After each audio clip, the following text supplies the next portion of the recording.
call the Chino City Council and the successor agency to the redevelopment agency to order. Excuse me, the date is May 12th. Excuse me. Please note that all council members are present. And I'd like to ask Council Member Comstock to lead us in the flag salute. Thank you, Mayor. Ladies and gentlemen, will you please join me in saluting our nation's flag? Ready? Begin. I pledge allegiance to the flag of the United States of America and to the republic for which it stands, one nation under God, indivisible, with liberty and justice for all. Thank you, Mayor. Thank you, Karen. Next on our agenda is public comment. This is the time and the place for the general public to address the council on items that do not appear elsewhere on the agenda. Is there anyone in the audience that would like to address the council on an item that is not listed? Okay, seeing, we'll move on to item number 1, College Park Roundabout Fountain. This is going to be a presentation providing an overview of the circumstances that led to the current condition of the fountain, the history of the area, and the options for the next steps. Our staff reports this evening will be provided by our Deputy Director of Public Works City Engineer, Albert Espinoza, and our Director of Public Works, Haijin Lee. Thank you. Good evening, Mayor and Council. Before Albert gives his presentation, I will give you a little bit of a background on how we got here tonight. So there has been a total of 5 infrastructure committee meetings on this topic, and each time the team would receive comments from our infrastructure committee members, and we dig deeper into the history and documentations on College Park. So the meetings began on March of 2025, May of 2025, June of 25, and then we skipped over to July, and then finally last meeting was January of 2026. So in each time we received feedback from the committee, we have gone through the book, Design Guideline, which has a very detailed documentations of who is responsible for what and who is responsible for construction and maintenance and what HOA is responsible for. So I want to give you that background, and Albert will go through the series of slides on how we got here. Thank you, Haijin, for the introduction. And again, good evening, Mayor, council members, and community members here with us tonight. We are here to talk about the College Park Fountain, located at Eucalyptus Avenue, Oaks Avenue, and College Park Avenue. We're going to talk about what happened to the feature, what does the history and documents of College Park tell us, and we're going to explore potential next steps on this community arrival within the College Park community. So first question to ask and answer is what happened to the fountain? There was a malfunction in 2024, and damage occurred to the equipment found inside the underground vault. The College Park Homeowners Association had been responsible for the maintenance of the fountain through their contractor, and they requested assistance from the city. The image on this slide is from 2008, which was provided by one of the contractors who originally worked on this fountain. And the original fountain did have this Bellagio feel to it, but it also did wastewater with excess evaporation, and the monthly operation and maintenance costs were quite high according to the contractor. Based on information and details provided by some of the contractors we reached out to, the equipment vault flooded again in 2024 due to some broken plumbing lines, which submerged the electrical boxes along with the rest of the equipment found within the underground vault. One contractor asked the city team if we knew if periodical testing was occurring on the pumps, which should have prevented this, but unfortunately we didn't have that information because the maintenance is done by the College Park Homeowners Association. But one thing to point out is the fountain was built in 2007, and the typical life of some of these pumps is about 10 or 12 years, so a lot of this equipment had already surpassed its life expectancy. So the image on the right is from the entrance to the underground vault, just located north of the fountain. And this image is from winter of 2025, where water is getting into the underground vault when it rains, and eventually the water evaporates or seeps into the ground slowly. The city contractor Vertical Pools were able to go into the vault last year to investigate and provide some insights to the city. The contractor went into the vault when it was dry and had the proper confined space equipment to be down there. These images show the electrical systems along with water damage, which warrants full replacement of the electrical boxes along with some transformers and the wiring. There are 4 pumps for this system. Pump 1 was disconnected a couple years back, and the intent of that pump was for the 4 box structures that create a spillover effect in the fountain area. And previously, there was also a spray with a single streamer from what is now the potted plants, and that change out happened sometime between 2016 and 2019 to go from the single streamer sprayer to the potted plant area. Pump 2 drives the movement of the fountain water by returning water to the various PVC floor tees found within the fountain floor. And Pump 3 brings the water to the fountain bowl itself and filters the water. Due to the flooding and damage, the contractors mentioned that the pumps would more than likely require replacement. Switching to the fountain feature itself, it's showing its age and wear and tear because of time. The fountain, again, being constructed in 2007, it has some cracks and water damage on the fountain. The wear and tear is amplified because there's no more water sealant on the concrete structure, because again, it's almost going to be 20 years since it was first constructed. So a lot of those things have, with nature, just gone away. The lighting and wiring would need to be replaced around the fountain because it's been either vandalized or it was more than likely shorted out with the vault flood.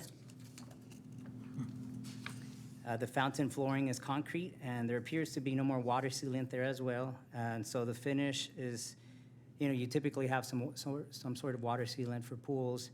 In these pictures, you can see that the wire mesh is exposed on the floor, and part of the concrete is already peeling and breaking. Again, it's just showing its age and wear and tear. 2 of the contractors we met out at the site had concerns regarding the surrounding of the fountain area if the water was to be turned on again, because there's no more, again, water sealant, and there appears to be some small leaks around the larger concrete area as it circles the feature. Preliminary estimates by 2 contractors on the top of the table are quotes that the College Park Homeowners Association received, and those contractors only work with private entities. A project of this type, if the city would take this on, would involve prevailing wages, city insurance requirements, traffic control around the circle, and other equipment to remove what's there, confined space equipment, and safety for the vault. The work involved will need new electrical work, upgrades to new pumps, and plumbing replacement. And again, the project would involve going through the formal bid process because the work would be over $220,000 threshold set by our city's procurement policy. The second estimates are more informal. The Public Works team did reach out to 2 other contractors. Again, we didn't go through the formal bid process. They were just more a visual estimate of what they saw out there once we walked the site. Again, these costs also do not include redesign work, structural work, sealant, and pressure testing to confirm if the plumbing lines may require, cutting up the street because it may be broken. So again, that will bring the cost to repair this potential feature that's, as it is today, maybe just over $1 million, if not a little bit more. Advanced Aquatic Technology, who actually helped design the fountain, said, you would more than likely need a full redesign. And Vertical Pools advised getting quotes to basically start over and stated they would hate to see this fountain feature removed, but the pricing is really high for a project of this magnitude in today's cost for the type of equipment, redesign, and reconstruction required to bring it up to what it currently was before it failed. So that's a little bit about the history of, what happened to the fountain. So the next questions that came up was, whose ownership and responsibility is this to replace or fix the fountain? So with the planning team's help, they provided the roadmap to Public Works, and we investigated several documents, and a lot of these are in front of you, which is the College Park Specific Plan, the College Park Development Agreement, the DA. We looked over the College Park Design Guidelines, and then we also looked at the Master Declaration of Covenants, Conditions, Restrictions, and Reservations, and the CC&Rs to kind of get an idea of the whole picture of College Park and who's responsible for maintenance and operation of these types of things. So again, it was a deep dive, but it was good to kind of get an understanding of how we got here, and we'll continue some more. So these images show pages from the College Park Design Guidelines showing the two community arrivals as one as a water feature found at the roundabout at Oaks, College Park, and Eucalyptus Avenue, and the green garden spaces found at the intersections of Eucalyptus Avenue and Mountain Avenue. Again, this is another slide showing the College Park Design Guidelines, which shows who constructed certain improvements, the ownership and maintenance responsibilities. Highlighted in red is a community arrival, which shows a master developer who at the time was SunCal, who constructed these community arrivals, and the ownership and maintenance of the arrivals belonging to the College Park Homeowners Association per this document. On this slide, the ownership of the street systems, such as Oaks and Eucalyptus, as well as the roundabout, was conveyed to the city when the map was recorded or by separate instruments, and the city council accepted these public improvements many years ago. This makes sense with the statement that the city would maintain the pavement and sidewalk only at the bottom image. There's a little number 2 number there, where again, the ownership, again, of the roundabout itself is the city's, but the maintenance would be the homeowners association, where the city would just maintain the pavement and sidewalk around that area, making the landscaping and the feature itself the responsibility of the homeowners association. These two slides provide the details for the streets around College Park and the Fountain, the streets of Oaks, Eucalyptus, and College Park, joining at the traffic circle. And in fact, these are city streets per the various instruments which were recorded at the county. And some of the other instruments that were added was where Chaffey College also dedicated part of their streets fronting their area. So these two slides provide more of those details around College Park. And again, around the traffic circle, basically saying, in fact, these are city streets per the various instruments that have already been recorded through the county, and things that were deeded to us from College Park. And then this is where I want to get into the detail where there was no separate instrument which officially dedicated the fountain in the roundabout to the College Park Homeowners Association. So that never occurred. This makes the fountain feature itself the city's feature. It is our ownership, so we own it. And throughout the years, the Homeowners Association was responsible for the maintenance of the community arrival for the various documents, and the HOA's contractor performed this maintenance for this specific feature. So again, even though the other document mentioned it should have been owned and maintained by the HOA, there was never a recorded separate instrument that said, hey, this will become College Park's feature. So that was one of the things where we kept going back and forth. Well, who owns it? Who's responsible? Ownership of this feature, similar to street trees, the lights, which are city assets, are owned by the city, but maintained by the College Park Homeowners Association. So more history that we were digging up with, again, the help from our planning team and Lennar. So staff met with Lennar's team last year, Lennar the developer, who's responsible to build an equestrian bridge crossing the Cypress Channel adjacent to Edison Avenue. Lennar has had challenges with Army Corps, San Bernardino County Flood Control, and specifically the homeowners located east of the channel, making this proposed amenity a bit infeasible.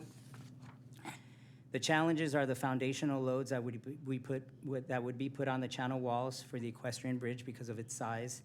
The second is the channel joining the Cypress Channel, as you can see in this picture, just joins in right there south of Edison, so that makes it a little bit of a challenge where it would have to be pushed further south. And if we push that further south, we could put it on some higher foundations where it would be on the walkway, but then that would lift things up, and part of the wall would also be impacted, or it would have to encroach into there. Lennar had spoken with those homeowners found east of that wall, adjacent to the channel, about this equestrian bridge, and the conversation was not positive, where they did not want anything encroaching or having that wall for any reason to be shifted or moved. So the developer and various staff, including Public Works, Planning, we reviewed the conditions of approval, the development agreement, the design guidelines, the CC&Rs, the Community Facilities District, which is CFD 2005-1, which includes all the public facilities, and other documents to see what actually triggered the development, the developer to design and construct this equestrian bridge crossing. So those documents did not specifically say that an equestrian bridge must cross. However, the College Park specific plan discusses the connectivity of equestrian trails throughout the community, but does not specifically state that a bridge for an equestrian bridge should happen over the Cypress Channel. So these exhibits in the College Park specific plan, the community trails plan, show two arrows pointing at each other, right where the channel's at. So you have the dashed line in purple, which is the College Park Trail, and you have the regional trail in solid purple, implying some sort of connectivity. There is a sidewalk along the bridge adjacent to Edison Avenue that currently creates that connectivity for users going east and west. So talking some more with city planning staff and the Lennar team, we believe this requirement may have come about because of the potential horse riding arena that was, called out in the general plan back from 2010, that there was supposed to be some sort of connectivity there to lead you to that horse riding area. But in talking with planning staff as well as our city manager, going back in history, SE said no to that concept and idea, and they have the final say-so what can be constructed within their easement area. So again, that was more of that history research that we were doing. Now, going back to that crossing along Edison Avenue, city staff did hire a consultant to conduct a pedestrian, bicycle, and horse study from Monday, February 23rd to Sunday, March 1st for 24-hour periods to see how many specific users currently cross along that southern sidewalk south of Edison on Cypress Avenue. So looking over a week's worth of data, we do see a lot of good pedestrian activity, and peaks usually occur during the mornings when individuals are out there on their walks, and also on some Saturdays and Mondays. Monday was an interesting one, but we do have a lot of pedestrians, bicyclists. The only thing we don't see are any horses. And in speaking with College Park board members and the property management team, it's rare to see horses in that area, perhaps one or two within a couple of years. Again, digging a little bit deeper, we did find the amendment to the College Park development agreement, which this occurred in 2011, which talked about the developer providing $300,000 to the city, which we did receive, and we confirmed with our finance team that we have these funds. And these funds were meant for the horse riding area, which was never designed and constructed. And per the development agreement, council can choose to redirect those funds to other recreational amenities within the College Park vicinity, perhaps for the parks or other features, again, specifically for College Park. As we dug a little bit more, another item identified during our research was the ownership status of Constellation Park. While Olympic Park was dedicated to the city in fee through the track map, Constellation Park remains owned by Lennar, and even though both parks are maintained by the Homeowners Association under the development agreement, the College Park Design Guidelines, and the CCNRs, that Constellation Park was never officially transferred over to the city, and we confirmed this by running a title report. So currently the city holds an easement for park purposes at Constellation Park per the map, but not official ownership, and Lennar did confirm this. So as part of next steps moving forward, Lennar would prepare the necessary legal instrument to transfer ownership of Constellation Park to the city if the council chooses to move forward with something like that. But that is something that was missed many, many years ago, and as we dug up deeper into College Park, we were finding more things as things moved along. So next steps. So where do we go from here? So we're going to present 6 options, for the council to consider for staff, and staff will make a recommendation so we can potentially move forward with some sort of redesign and reconstruction of the feature at the roundabout. We have 6 options because, again, we had so many meetings and we talked a lot about everything and anything, and I wanted to make sure we captured all that so the council sees everything that was discussed. So option 1 would have Lennar design and construct the new feature with a faster timeline because they have a design team on board who can assist with preliminary renderings, and they can prepare the redesign of the new feature with city staff, of course, plan checking what's submitted.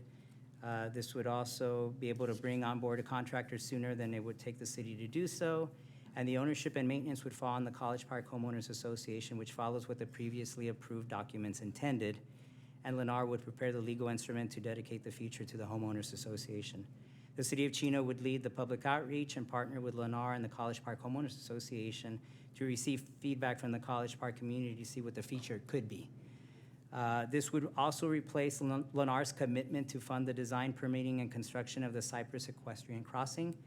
Lennar would provide the city plans and specs for the city team to review and enter into a public improvement agreement once they're ready to start construction. Option 2, Lennar designs and constructs a new feature similar to option 1.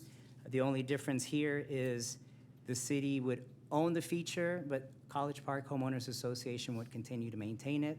That's similar to what's in place now, where the city does own the feature today, but we would continue to ask the Homeowners Association to continue the maintenance after we go through the public outreach, continue to have Lennar go through the process of construction, of design construction, and the public outreach. So again, that's option 2.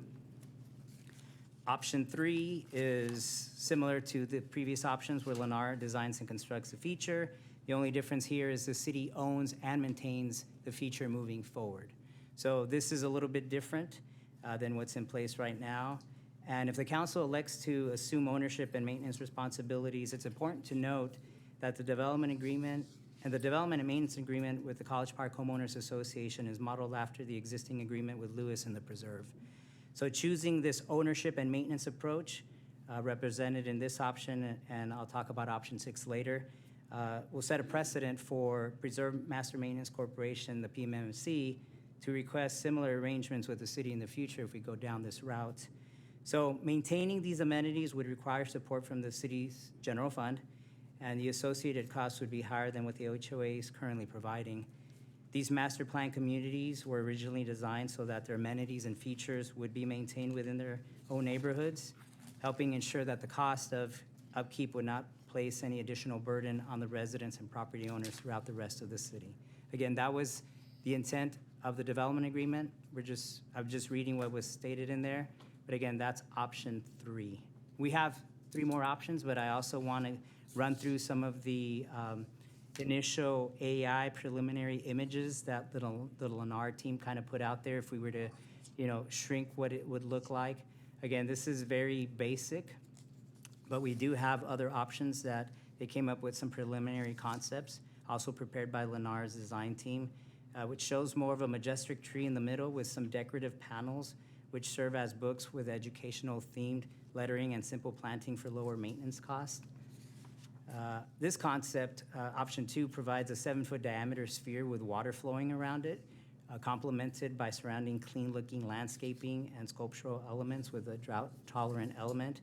And it creates a visual focal point that can be enjoyed by motorists traveling through the area and other businesses through there. This final concept has more of a static tower at the center with drought-tolerant landscaping around it. These concepts are intended to give that College Park community a range of ideas so we can consider and explore thoughts and themes once we have that public outreach of what this feature could potentially become down the road. So we'll get into the other options that we also talked about because we want to make sure we cover everything. Option 4, the city would take the lead by hiring a design firm to prepare the conceptual designs, develop the legal descriptions needed to dedicate the feature to the College Park Homeowners Association, and produce the final construction plans and specifications. The city would also continue to lead the public outreach. And to begin this effort, the city would need to issue an RFP, request for proposals, to select the qualified design firm. Once the plans and specs and documents are prepared, then we would do an invitation for bids to bring on board a contractor to start the work. Because funding would come from general fund, this process is expected to span 2 to 3 fiscal years or maybe even longer. Under this option, ownership and maintenance of the feature would remain with the College Park Homeowners Association and consistent with the College Park design guidelines. The city team would still operate under the understanding that Lennar is responsible for the equestrian bridge crossing. However, no timeline is currently established, and as noted previously, this work's not included in any of those documents that they have to do this Cypress crossing. Option 5, the city constructs, the city owns, and HOA maintains. So very similar to option 4, city takes the lead in construction, design. This would be general funded. And again, the only difference here is the city owns and maintains the feature. And option 6 is similar to 5, 4, and 5, where the city owns, maintains, and constructs this feature. And similar to option 3, this could potentially create some sort of precedent for the PMMMC and even College Park Homeowners Association to potentially make a similar request of the city in the future. So if the city decides to take on the construction of the roundabout feature, we should talk about some of the CIP projects in the area, or which are in the queue. So first is a capital project currently anticipated for next fiscal year, and that is the pavement improvements on Edison Avenue from Cypress Avenue to Euclid Avenue. This work includes grind and overlay of the roadway, and we would reconstruct the ADA ramps and other related infrastructure to meet ADA standards. We anticipate to award the design of this on June 2nd, so that's coming around the corner. And the team intends to advertise a project for construction first quarter of '27, and with the goal to begin construction second quarter of '27. So that's just one of the CIPs around the area. A future capital project the Public Works team is also evaluating involves safety enhancements in the area of the circle. We've received requests to install street lights at the intersections leading into Ayala Park, which would also require upgrades to curb ramps and crosswalks. The team also is considering pedestrian-activated flashing beacons at the traffic circle, and then updating signing and striping to support that traffic calming around that improved area, and maybe even some bicycle facility improvements. So these improvements would be scheduled after the traffic circle feature work is completed to avoid any conflict. But if the city council decides to have the Public Works team take the lead on the design and the construction of the proposed roundabout feature, this can all be part of a bigger CIP for the entire area. Slide. So on this slide, I want to talk about the water features the city currently maintains. So these are smaller water features currently maintained by our city's contractor, Vertical Pools. So we have the library fountain along Central Avenue, the River of Life fountain located by Owens Bistro, the water feature at the Fred Aguiar Square, and the Monte Vista Splash Pad, as well as the, next to the neighborhood NAC, the NAC, we have the water feature around our transportation center. So these are smaller water features maintained by the city's contractor, and the annual cost for these routine maintenance is about $33,000. That's just for routine maintenance. That's coming from general fund. And again, these do not include any things if the pumps go out, if there's some major work that does need to happen. We just recently had a pump replacement, and that cost was about a little bit over $1,500. But again, smaller water features that aren't as big as what could potentially be at the roundabout. But again, I wanted to have all this information so the council has all the details of what we are also currently maintaining in that area that's under our prelude. So on this slide is a summary of all the 6 options, with option 2 being the recommendation by staff with the steps to have Lennar and their consultant team prepare the conceptual designs to be used for the public outreach with the College Park community. The Lennar team would prepare the plans and the specs and have their contractor construct the new feature, of course, with city staff oversight during the entire process. The city would own the feature as it is today, but we would want to keep it consistent with the documents that the maintenance would be by the College Park Homeowners Association. And this would be very similar to what's already in place, where College Park Homeowners Association currently maintains the city's landscaping, parks, street lights, and trees, which most of that's also in the public right-of-way. If option 2 is approved by the city council, the city would enter into a MOU, a memorandum of understanding with Lennar to memorialize next steps with the city manager or public works director being the one to execute the agreement. And we can always come back in the future to the council to talk about timelines, progress, and community input. If either way, we do want community input, so that's something that we will come back. Unfortunately, the contact with Lennar sends his apologies. He's not here tonight. He called me this morning because he and his family have a bad stomach bug. So he's been at every meeting for infrastructure. So he's very apologetic. He really wanted to be here, but I asked him not to be here because I don't want him to get everyone else sick. And we do have, members from College Park here. And pretty much this ends the presentation. We're here to answer any questions that the council or the community may have. But again, there's a lot of information, but we did have 5 infrastructure meetings, and we wanted to make sure we captured everything that was discussed, all the options, all the potential what-ifs could or couldn't happen. So that's the presentation. Thank you very much. Prior to council questions and comments, I'm going to open it up to the public. Is there anyone in the audience that would like to address the council on this item? Stubby?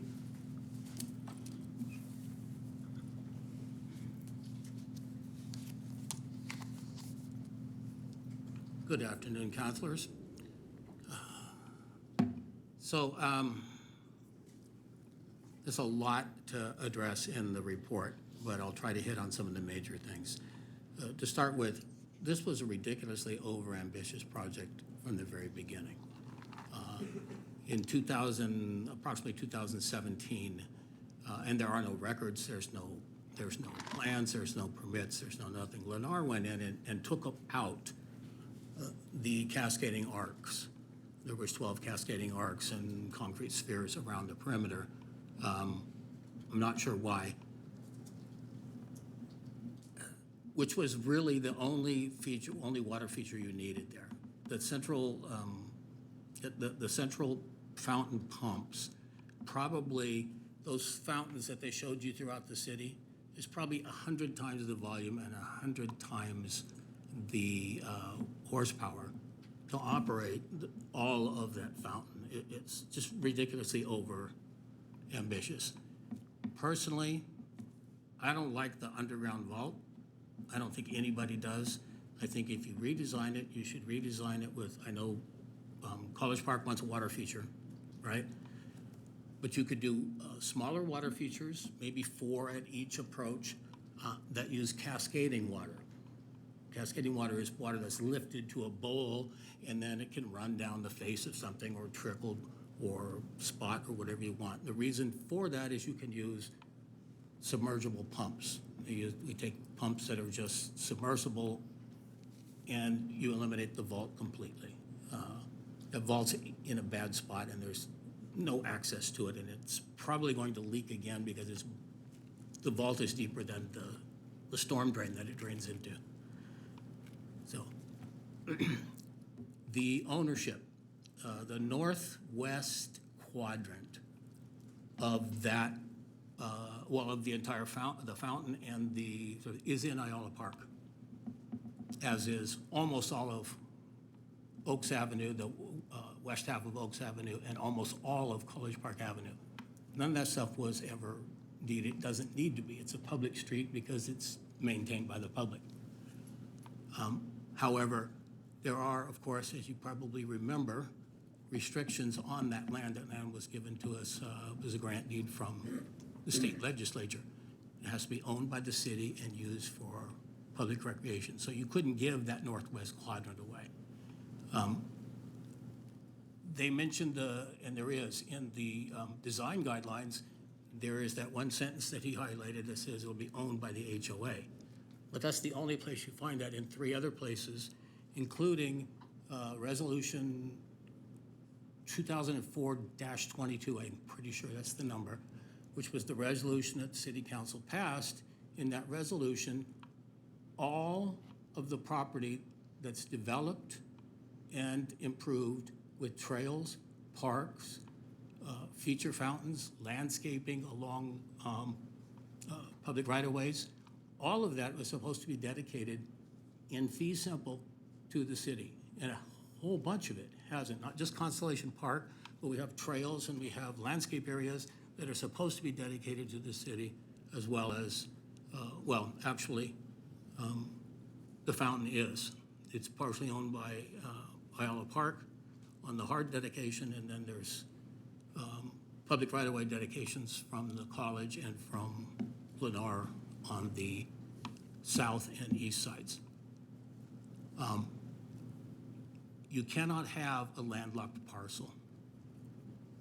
If you give Lennar ownership of that fountain, now you have to provide them with access. And access is generally private road access, such as a driveway. There's no room for that. In addition, it's in the middle of what we call a circular roadway. In circular roadways, you're not allowed to have anybody crossing the roadway with the exception of maintenance. And that's something that no one's ever addressed. Personally, I tried to get the guy who maintained it, was just a pool company, to park in the bus turnout there to the south, but he insisted on parking on the thing. We've had, and I'm sure Jerry can tell you, we've had, I don't know how many times people have run their vehicles in and damaged the landscaping and the signs around that central thing. It needs to be reworked. Personally, I would vote for making it something static, so it's easy to maintain, so there's less chance of any future problem like this. We wouldn't be here if there had been a proper maintenance guide. When you buy a car or when you buy a refrigerator, the law requires, guess what? You got to get the manual along with it to tell you how to operate it and to how to maintain it. And that's standard procedure in Public Works also. Anything mechanical comes with an operations and a maintenance guide. None of that was followed. Those type of pump systems need constant maintenance. I would assume that the minimum preventative maintenance schedule, the hard maintenance schedule for something like that vault, obviously I can't go down and look at it, would be no less than once a month. And I think all of that stuff needs to be considered. I think we need to minimize it. If you're going to have a water feature, try to do something that can be done Mayor, above the 5 ground. minutes has expired. Stubby, can you wrap it up? Okay. Try to keep it above ground. The electrical is already above ground. And with modern lighting technology, which we're required to use now, you could actually use color-changing lights in there, and they'd operate, a 100th of what we were paying before. Thank you very much, Why? Stubby. Thank you. Is there anyone else in the audience that would like to address the council on this item? Yes, sir.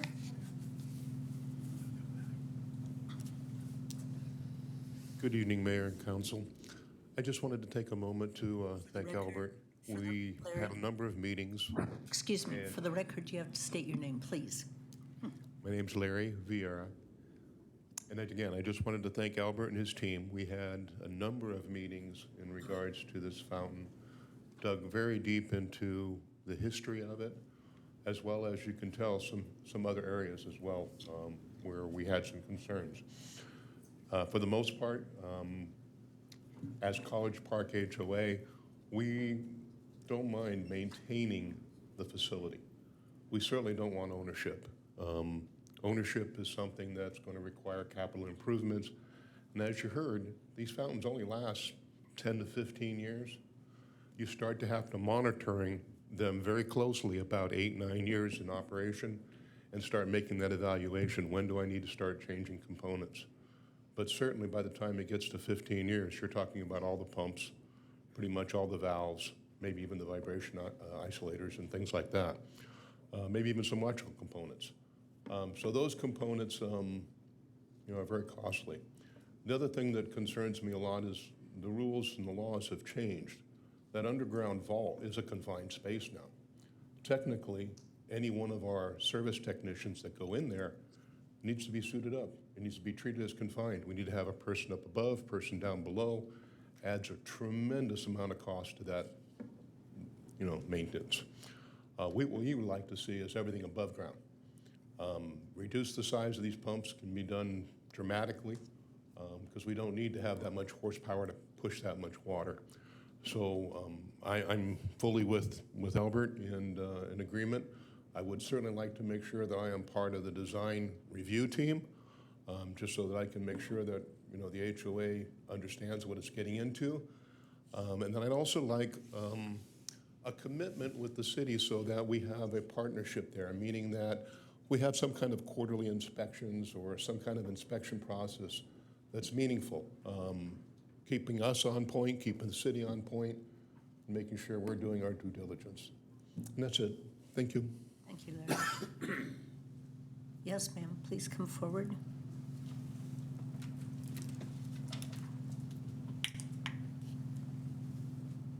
Thank you, Mayor and Council. My name is Ruth Tan.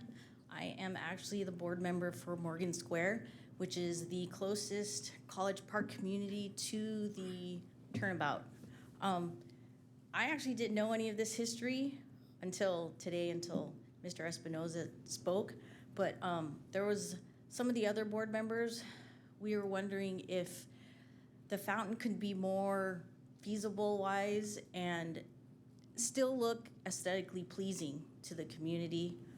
But our concern is that if it's solely all the city's property and ownership and maintenance versus all of College Park. Because College Park is a little bit further away from the turnabout, so we are also wondering maybe the college could help with the maintenance fee, the realtors or the church or even Ivy at College Park, which is not really part of College Park. But besides just solely College Park, because our HOA fees are already tremendous and already a lot. So that was just a concern of ours. So, but we do like the water feature, and we would like it a little bit more simple so that the maintenance wouldn't be so much. Thank you. Thank you very much. Anyone else? Okay, then we'll go to council comments. I'll start now. Okay, Karen? First of all, I want to thank Albert for a well-presented historical perspective on all these things. I'd like to address the lady that spoke last. I'm sorry, but you're coming into this like 8 months late. All the things that you've asked tonight, ma'am, those were all thoughtful, and we've discussed them. So the answer to that is no. I mean, even Dr. Shannon's the same way. Dr. Shannon at Chaffey College has already asked us, like, hey, when are you going to turn on our fountain? He calls it his fountain, even though they don't want to contribute to it, right? But it's an aesthetically big component of the front of the college there. So as I've spent a lot of time in the weeds on this project with our staff over the past 8 months, and this is how we've gotten here. Everything from who owns it, who maintains it, who this, who that, including Larry. So I want to guarantee not just the public here today, but including the press that's reporting on this. There's been a lot done in researching this, and we have vetted almost every single option on this. We also recognize that not just the community is interested in maintaining a water feature there, but not one that is robust. I think at the time this was a very grandiose idea, but we probably didn't give a lot of thought to how it would be impactful in maintaining it. We've talked about before how easy it is to build something, but maintaining it is more challenging. Also, that we've made a commitment to a college with the feature there, to a future developer who we asked to orient food, eateries that are going to be there in the future. There's a lot of competitive interest there in this component to the entry of College Park.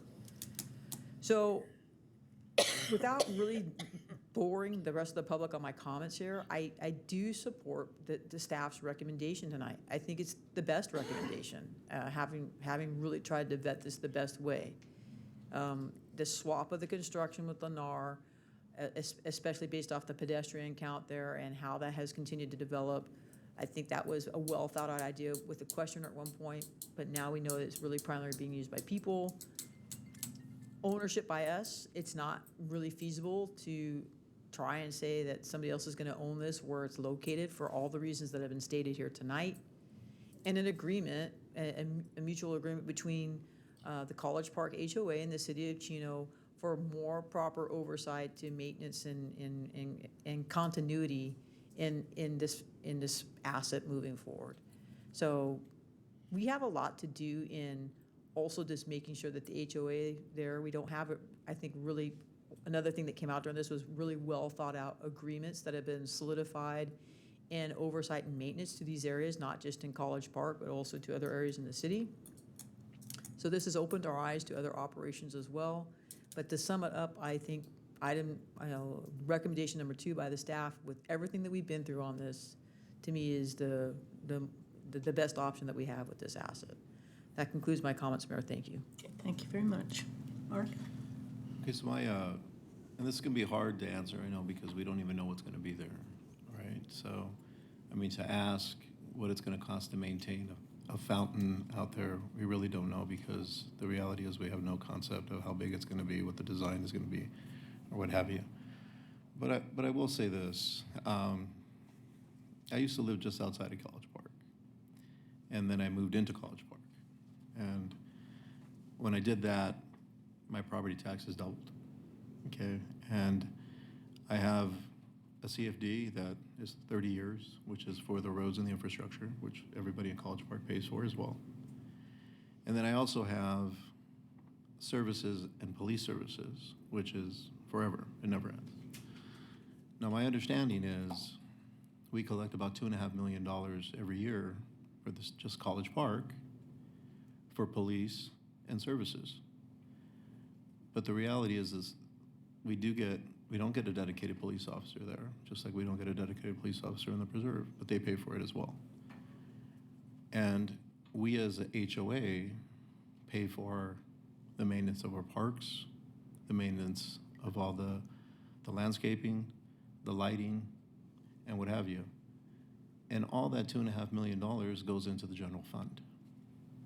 Okay? And I always keep hearing from people all the time, well, we always said that College Park and the preserve, the city was never going to pay for them. They had to pay for themselves. They are paying for themselves.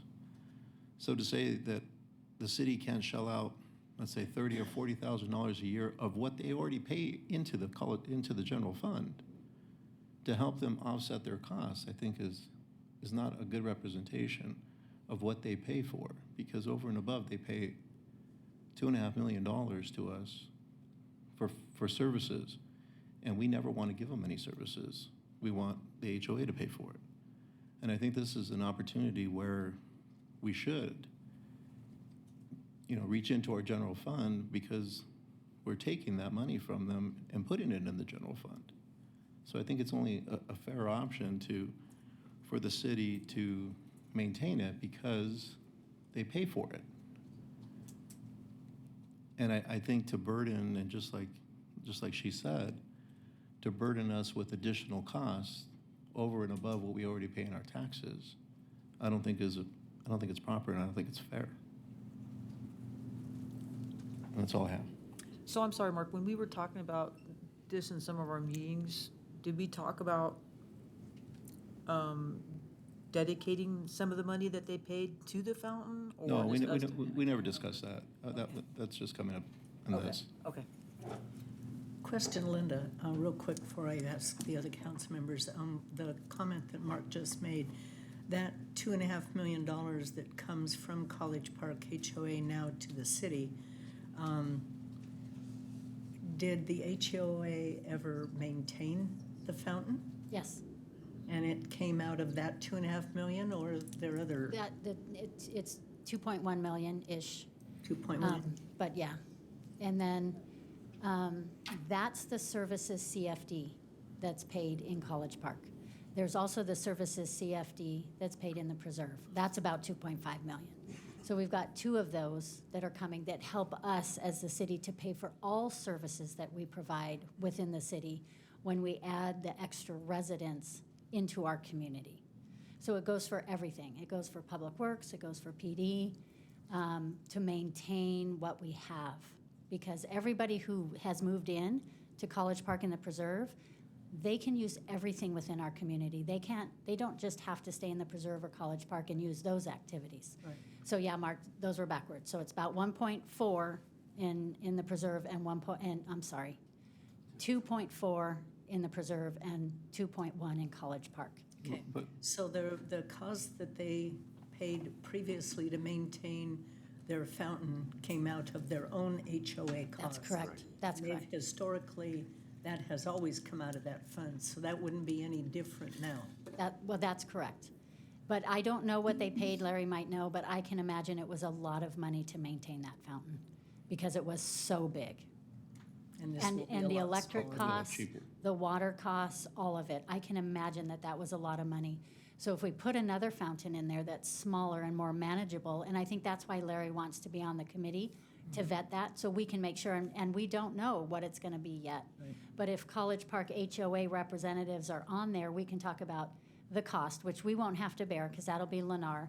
And then we can talk about the maintenance, so that we can design something that will be fitting within their HOA, what they pay, because I can just imagine what they were paying. Yeah, I know, like, in some roundabout way, we talked about this during some of our meetings, because we also talked about these costs that Mark was talking about, and with the new agreement, putting a line item in there that would say, hey, this is going to go to maintenance as well as collecting some money and with the money that they pay, because we know now that we are going to have to collect a fund to maintain it and perhaps even improve it moving forward. That was one of the discussions we had. I don't think we fully vetted that discussion because of like the confusion about, ownership and different things.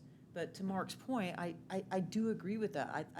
I thought we were headed in the direction, the recommendation of us owning it, working with them, solidifying an agreement, to maintenance when we find out what it is, and us making sure that we collect the appropriate money to maintain this fountain moving into the future. But again, we've had a lot of discussions about this project, so.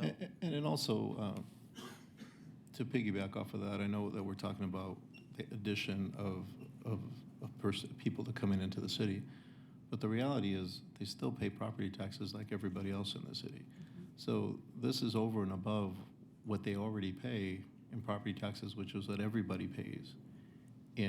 So every resident. So when I literally lived across the street, I didn't pay a CFD. And then when I moved over here, I paid a CFD. But the development came, 3 years after maybe, and we were just outside of College Park, so we weren't included in that. So, I mean, it's not just that they're paying $2.1 million that goes into the general fund, but they're also paying their property taxes, which also goes into the general fund.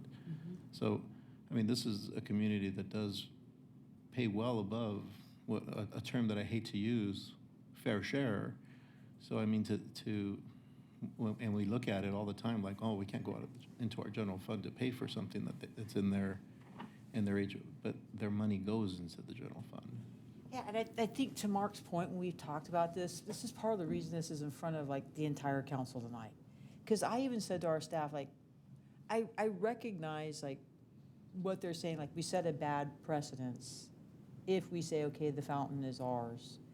But I mean, this is, it's on our land. It's weird to me that it's in our right of way. We say the fountain's ours, but in this particular asset, that somebody else has to maintain it that's already paying to it. So at one point during these meetings, like, well, why don't we just maintain it then? Why don't we just do it?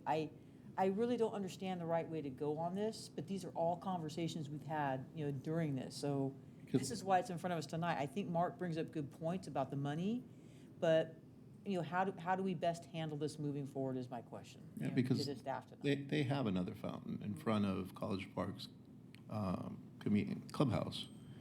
And the HOA pays for that. They maintain it. They own it because it's on their property. Probably a much smaller fountain. Oh, it's definitely much smaller. Yeah. But I mean that's stuff that they maintain. Where this one is in the middle of the roadway.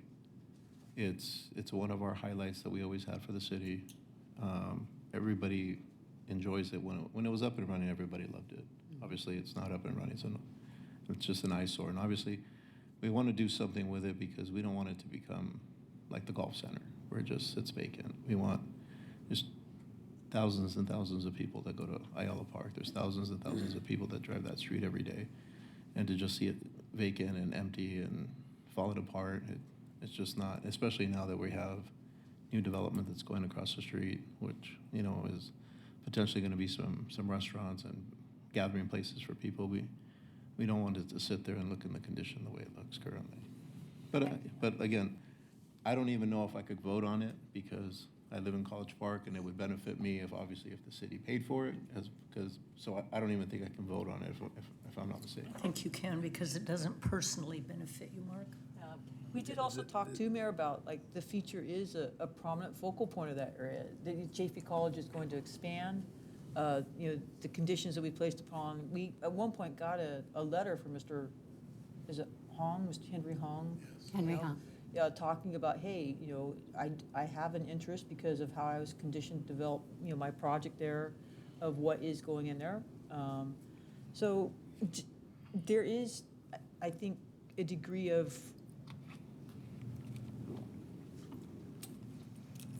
wanting something that's, the College Park does want, we've decided we think we want to maintain some sort of water feature there on a smaller scale that would be much more affordable and reasonable in the future. But how do we go about accomplishing that has been really difficult for us to decide. And that's why this is in front of this study session tonight. It's been very very hard for us to get here. Well, let's hear from the rest of the council. Oh, If I Fred. may, Mayor, because I think Councilmember Lucio raised a good question about whether he can vote. Generally, even participating in a discussion would be something to consider. Some of these options, potentially, if the city were to build it and expend that cost, that could be a significant saving. But in any of these options, the construction wouldn't be done by the HOA. So I think that's where the significant cost is. Now, spreading the maintenance cost, obviously, if it's a very intricate design and feature, that could impact your assessments, your homeowners association assessments. But I'm not hearing in this discussion that it would be so large that that would happen. If you believe that it could impact your assessment by a significant amount, then that could be a concern. The other point I'll make, because I know there's been some talk about setting precedent, as we've worked on different development agreements, I know older parts of the city don't have a services CFD, right? So that has become a challenge that we've had to deal with, and we obviously, I think, more recent councils have wanted to impose that services CFD to defray the costs of city services to these residents. As we've progressed we're working with Lewis on potential amendments to their agreements. I know what their perspective is, and they've believed that the precedent is for the city to require the PMMC to take these on. There could be some acknowledgement that the newer developments are already paying what older developments aren't paying, so you could consider that in funding for the maintenance. Luckily, Lennar is willing to pay for the bulk of the cost, which is the construction, but it may be a little bit of a challenge to distinguish this when speaking to the Lewises and other developers of the world. Well, I think to say that Lennar is willing to take it on, the bulk of the cost for it, is not fair. Lennar is willing to swap project money that's owed to us, right? It's not like they're doing us some favor. They're willing to swap one project for another, and that's a big difference. Fair point. I don't know what the relative costs are, but the bridge does seem like a significant cost, so I think that's a fair point. Well, that's one of the things we discussed, is that they owed us almost an equal amount of work in another part of the city, which we would transfer to another part. Mayor, I'd just like to add about the property tax that Mark brings up, because there is an inequity in how Fred talks about we don't have a services CFD but citywide, but we probably should, because 36 million a year is what we're at for property tax right now. It doesn't come close to covering the escalating costs to run this city. And I think that the whole council is aware that financially it is a struggle with our sales tax and our property tax, which are our main two. We're still not keeping up because the numbers of people coming into our community are getting greater and greater and greater. And even though property tax is going up, and I don't know the number in my head back 5 years, but I would say it's steadily gone up. Our sales tax has been flat. But no matter how you slice the money coming into the city, it doesn't help us to cover the costs to run the city, which is why we have so much deferred maintenance in our cities, because we haven't been able to keep up. So when we have this other money coming in through a services CFD or a regular CFD for infrastructure, it helps us to maintain the city as a whole. But I understand what you're saying, because it's very hard when you live in a community and you're paying different than your neighbor across the street. But that's what that community was built on, and that's how it was built, and that was the agreement from all of your predecessors, that it would be like that. I'm not saying it's fair or it's not fair, but that's just how it was set up. The agreement was that College Park, that the city wouldn't pay for College Park or the preserve. Well, the agreement was that the current residents would not pay for new development. That if new development came in, it had to pay for itself. Correct, but what you're saying is we're taking the money and using it in the rest of the city, which was not the original. But we pay for a cop that now has to cover College Park. We pay for cops that now have to cover the preserve. Well, no. The residents pay Yes, the cop. the residents. So- But the so- residents pay for all of our services. Right. Correct, but they pay a special fee for that. That's right. That's correct.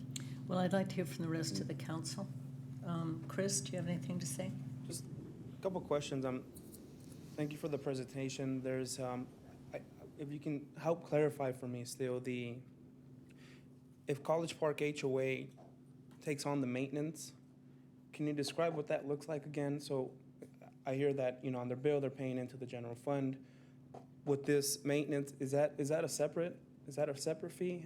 I still don't understand that. I can chime in. I know Larry's here, but what was happening before the fountain stopped working was College Park was already having their contractor do the maintenance. So that would, and very similar to, here's another part of things, is College Park is also maintaining city landscaping in our public right-of-way, parks that are city parks, street lights that are also in the park, in the right-of-way, and trees. So this was another feature that College Park Homeowners Association was also maintaining with a pool contractor. We're actually working really closely with Larry and his team. We're trying to finalize a new maintenance agreement to have better collaboration with each other and also to set those expectations of what maintenance should be. So we actually met with Larry and his team on numerous occasions to get the agreement to a point where this is how we're going to move forward. And right now, his team is actually reviewing it. They have a new legal counsel, so they're reviewing this new agreement on expectations of maintenance moving forward with landscaping, parks, trees, street lights. So we have a better collaboration with the HOA than we've ever had before. And with this maintenance agreement, we're going to set some of those expectations of what those maintenance levels should be. And again, if the council chooses to have the College Park roundabout feature continue to be maintained by the Homeowners Association, that would also be added to the maintenance agreement. If the council chooses not to have the maintenance done by the College Park Homeowners Association, if we decide to own it and maintain it, that could potentially change things, because if we're going to own it and maintain it, we would definitely want community feedback. But at that point, we would also probably want to be mindful of what we do put in there if the city's going to take on this burden. But as of right now, if the council chose to go with option 2, which was Lennar constructs it, city owns it, College Park maintains it as they were before, we have a maintenance agreement that we're trying to refine so that way things can be a lot more laid out for everybody. Did that answer your question? Because I think, so there's 2 different fees we're talking about. The CFD, when we come and we establish a CFD, it goes on the homeowner's property tax. And that money is paid to that, from the property tax, it goes to the county, and then they send it to us and we put it in an account. And it pays for services. The HOA is for people who actually live in the community, and there's an HOA that takes care of certain things. So there's another fee that they pay separately. That money doesn't come to the city. So that's the money that residents are paying to the HOA to manage the community there and all the things that Albert says. So when the fountain was running, they were maintaining the fountain through their HOA payments. So I hope that answers. But we don't know how much that was. I don't know how much the HOA pays. No, that's almost impossible outside of just knowing what they were, paying a guy to maintenance the fountain, right? Because let's face it, this money comes right into the general fund. It's not like it has like an enterprise fund where it's specific, where we know what we're paying on it all the time, right? So your question is well asked, Chris, but we can't answer it because the money that they're collecting from this assessment is just going right to the general fund, and that was what's prompted the conversations like, well, when we know do we know what it costs to maintenance it so we can set it aside and put an accelerator in there to replace it moving forward? There's a lot of problems with this because it's dual, it's maintained by one person and owned by another, right? So it's become very challenging for us. And to your point, Albert, we can't really say what it's going to cost to maintain it because we don't know what's going to be there, right? So I would say there's a lot of problems with understanding exactly what it was costing outside of a pool maintenance guy, what it would cost moving forward, but guaranteed it would be significantly less because we're not going to build the fountain to the same scope and capacity that it was, not even close. But we would keep a water feature that was appropriate for the community, that has been promised to the college, promised to a future developer at a much more affordable rate, with an assurance moving forward with an agreement that we would collect the money and make sure that we can pay for it moving forward. That was some of the conversations we've had as part of this committee. Now, I guess another follow-up question I have is just the current cost of the maintenance right now. Again, I know that's what we want to scale down, and that's the plan. I think everybody's in agreement with that. But Mayor, if I can ask Larry, maybe he would know what the current cost is right now for the maintenance. Well, right now General it's numbers. broken, so it's not I being understand that, but maintained. what was it for? But I mean, are they still collecting on that? I mean, is College Well, Park it's still part of paying into? their HOA fee. So they're still paying into it? I Yeah, it's a understand that. bucket of money that paid for maintenance of The everything. residents pay an HOA fee, and the HOA fee pays for landscaping, lighting, parks, right-of-ways, and it used to pay for the fountain. And then obviously the clubhouse and keeping up the clubhouse and everything else, and then all the activities that they run throughout the year for the community. So, but what was the annual maintenance fee when it was up and running, Larry? Come up to the lectern, please, so it's in the record. The last time that we checked, it was typically costing us about $1,000 a week, and that requires chemicals, the maintenance, and the water. And that was It's a because, little over $50,000 a year. and that was because it was underground and it made, Because it's underground, so it adds more labor to it and everything else. But as Albert's mentioned, the facility itself needs a lot of work. It needs to be replastered. It needs a tremendous amount of capital. And that's kind of where we've been working together on, is discussing what is a capital improvement or a capital replacement versus maintenance. I can repair the street light, I can change the bulb, put a new ballast in it, put a new glass in it, but if somebody mows it down or Mother Nature takes it down with some wind, I can't repair that. That's a replacement item. And we've been very good in terms of working through those things and getting a very good list of all those items that we do maintain and what we actually pay to have it, changed. If a tree comes down, we know exactly how much it's going to cost us to replace it. So, Nico. Anything else, Chris? No questions, Mayor. Okay. Kurt? Okay, I'm trying to understand this a little bit better. The city owns that fountain, is that correct? That is And correct. it's the responsibility of College Park HOA to maintain that. That is correct. So if we go with option number 2, it will remain pretty much the same. That is The correct. city will go in and do whatever we're gonna do to that piece of land, fountain or no fountain, and then College Park will be responsible for maintaining everything in there. Lennar will build it. Correct. Lennar will build it, will own it, and then College Park will be responsible for the maintenance.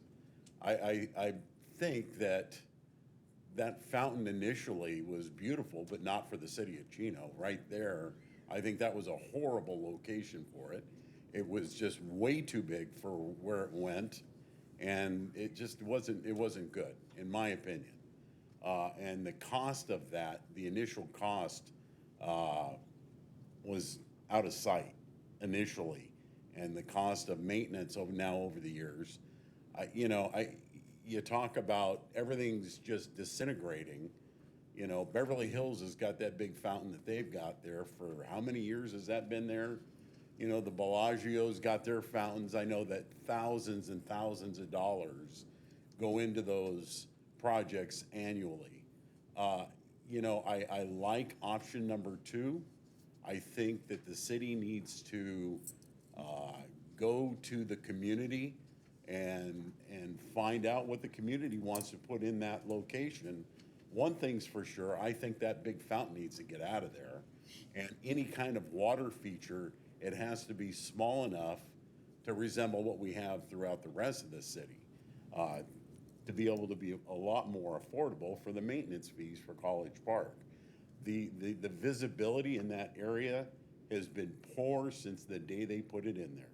Our road down there, where's Dennis, is way too narrow. I know we had that discussion before.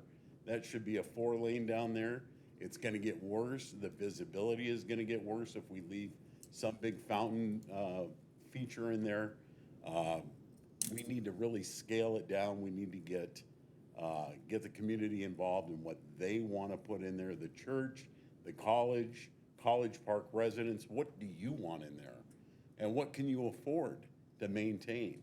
But it has to be a lot better than what we have in there now. That's all I have. Okay, I've got a lot of points. I've been listening to everybody, and I think everyone has some very valid points. Just general comments. I agree with what's been said, that community needs to be able to decide what they would like to see there. But I'll tell you one thing, anything with trees needs to be nixed. And if you talk to any pool, fountain, maintenance person, any kind of landscaping like that will get into that water is an absolute nightmare. So the renderings where trees are around it, no.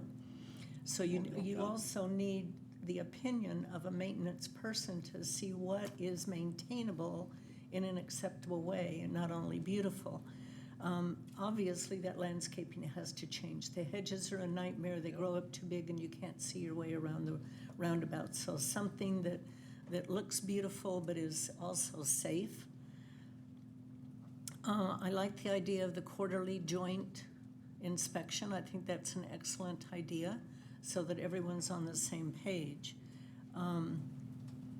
I am not comfortable with setting a precedent that could possibly ripple forward on future developments and create another nightmare for us, because you know doggone well a developer will point fingers and say, well, you did it on that one, you're gonna need to do it for me. So I'm not in favor of that. Obviously, the HOA has to have really strong input on what's built there and what it costs to maintain it. Yes, the city needs to own it. I agree with number 2, with some exceptions, with very, very strong input from the HOA, with input from professionals on maintaining whatever it is that you guys come up with. Very, very strong input from the HOA and the community and the college and the developer next to it on what they would like to see. Obviously, Stubby, you made a really good point about eliminating the vault. That's crazy. That needs to go. So safety, I mean, we had that one problem with the wire that hurt the child, that touched it, so in a park. So we need whatever we put in there to be absolutely safe, and an underground vault seems to me like a death trap. As far as Lennar not having to do the bridge, I certainly understand why they would not want to do it because of the impact on the residents. And also, currently, there are no horses there, but we do have horse trails. So what I would ask of Lennar is to rough up the sidewalk going across that bridge so that should, in generations to come, because the pendulum always swings, if you do get horses down in that area, you rough up the cement so they don't slip on the sidewalk. Horses can go on sidewalks, there's no problem with that. But if you rough it up, which is a very cheap thing to do, then they don't slip. So I would say, let them out of the bridge requirement, but have them condition that cement so that it's rough and things can't slip. What else did I write down? Our technology obviously has changed when it comes to fountains and pools and all of that, so I'm sure there are options out there that would be very, very nice, very pretty, get the water feature back, but have it be maintainable and nice looking, and something that everyone would like. I do not wish to have the HOA fees go up, obviously, but if it's already planned in that, master planned in that, and if the maintenance fees can be kept low because of the design feature, I think it should stay with the HOA. Any other comments? I have one. Karen? I just want to say thank you for everybody's patience on this, including staffs. This has been a really, the complexity of this because of the ownership, the HOA and everything else. Sure. I can't imagine, Mayor, by the comments that you just made, by eliminating the vault because of safety and the technology that's available and lowering the scale of the water fountain. One of the things that was discussed with some community members or at one point was this is a focal point to a nice area, and it's gonna be a nice area at build-out. It sits across from, like, one of our flagship parks, so we do want something nice there. So I think, I also want to thank Lennar for being, willing to work with us on this. And I would like to see us, I think this has been a good lesson to us and our staff, we've talked about this before, in shoring up these agreements and being more succinct and clear about the maintenance of these things moving forward, because, we're looking at just this project right here, but, in speaking with the city manager individually about this, there is a lot to be done on just, oversight of maintenance of some of these things and proper closure of some of these agreements. So thank you for everybody's patience on this. It's been a hard one to work through. Well, one other thing that I'd like to suggest that came to me is get the community involved. Have a contest. Have a contest with Chaffey College and College Park, and have people submit, in the church and the developer, and have people submit suggestions. Because sometimes you come up with some really good ideas if you let other people have input, and not just at a public hearing, because they're not going to say anything.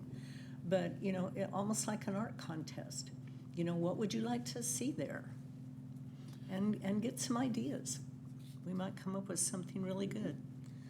Mark, you had some last comments? Yeah, I think there was nobody, I think everybody in the infrastructure committee all agreed that was the whole purpose of getting Lennar to come in and do it, that we were just going to completely do away with that large feature, scale it down to something smaller. And again, it's a bunch of things that the people that want it down there. So that's a rental hall that we have at the 5 Cs. And when I sit there in that committee meeting, they're specifically asking for it because people want to take pictures in front of a water fountain because they want to get married there, and that's one of the things that they ask for. So it's everybody wants a piece of that fountain. Now, I don't want to set a precedent, say that, but I just do want to point out that Larry has a struggle with the HOA because landscaping fees go up all the time. Maintenance of the parks go up all the time. And every time he goes to raise the rates, they lose their mind on him. And eventually it might get to the point where he may have to come back to us. And I want to leave that option open for a potential share, at least a cost sharing. Because when we sit there and we talk about a church, we talk about the development of Henry Hong, we talk about Chaffey College, we talk about the 5 Cs. It's not just the College Park residents that want that, but it's a whole community that wants it, and it's a community feature. And I think it would be great if we added some lights on the bottom so that people would see, because that is a very dark area. That would help to light it up. But I'm not opposed to, but I also want to leave it open if it gets to the point where the HOA is at a point where they continue to rise, and you get a lot of pushback from the community, that we look at a potential cost sharing with them so that it doesn't overburden the community there. Okay, any other comments? Okay, so it looks like option number 2, with maybe some modifications going forward depending on what comes up next. That sounds good. Okay. That sounds good. And community input, definitely, working with the HOA.